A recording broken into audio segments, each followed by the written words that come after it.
Salut à tous ceux qui sont nouveaux, bienvenue, et à tous ceux qui reviennent, ravis de vous revoir. Comme nous l'avons vu précédemment, il est important que nous ne nous rebellions pas, mais que nous prenions plutôt volontairement la décision radicale et les mesures nécessaires pour recommencer selon ce que le Seigneur Jésus-Christ nous demande à chacun. Pour tout recommencer, avec succès, nous avons appris que la sagesse de Dieu ainsi que le fait de demeurer sous son ombre nous sont indispensables. Aujourd'hui, nous allons nous concentrer sur les caractéristiques de la sagesse de Dieu et comment la distinguer des autres. Cela dit, commençons. Pour la lecture d'aujourd'hui, lisons dans le livre de Jacques, le chapitre 3, du 13e au 15e verset, ainsi que le 17e verset, qui se lit comme suite. Lequel d'entre vous est sage et intelligent? Qu'il montre ses œuvres par une bonne conduite avec la douceur de la sagesse. Mais si vous avez dans votre cœur un zèle amer et un esprit de dispute, ne vous glorifiez pas et ne montez pas contre la vérité. Cette sagesse n'est point celle qui vient d'en haut, mais elle est terrestre, charnelle, diabolique. 17e verset. La sagesse d'en haut est premièrement pure, ensuite pacifique, modérée, conciliante, pleine de miséricorde et de bons fruits, exempte de duplicité, d'hypocrisie. Amen. Dans le verset 13, il est souligné que celui qui possède la sagesse de Dieu possède aussi l'intelligence, car elle lui est révélée par Dieu.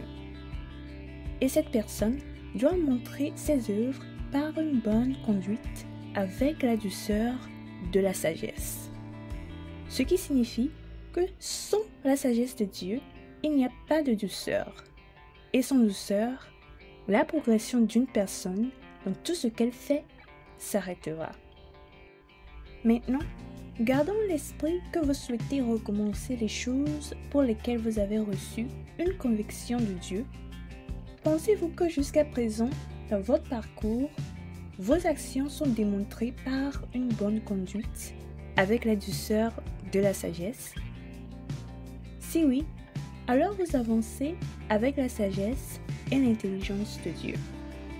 Mais sinon, si, comme le dit le verset 14, vous avez dans votre cœur un zèle amer et un esprit de dispute, vous ne pouvez pas vous glorifier, car ce serait mentir contre la vérité, autrement dit, contre Jésus-Christ.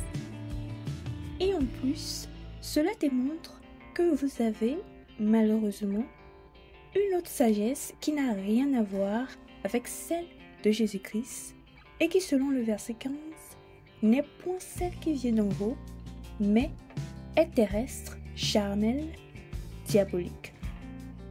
Ce qui veut dire que s'il n'y a aucune douceur dans la façon dont vous parlez et interagissez généralement avec les gens, alors la sagesse que vous possédez vient de ce monde et de Satan.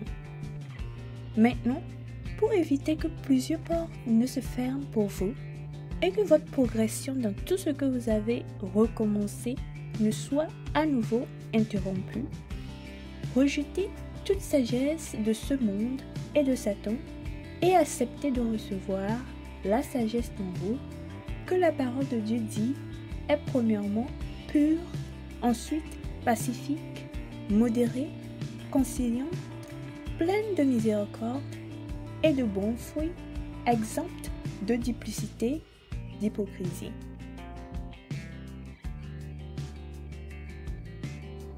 Bien-aimés en Christ, comparée à toute autre sagesse, la sagesse de Dieu est unique, car elle promeut et démontre une communion avec le Seigneur Jésus-Christ et maintient une personne sur le chemin de la vérité. Cela dit, pour avoir un recommencement efficace et progressif dans votre vie, vous devez rejeter la sagesse de ce monde et celle de Satan. Et en échange, acceptez dans votre cœur de recevoir la sagesse de Dieu donnée par le Père Céleste qui donne à tous simplement et sans reproche.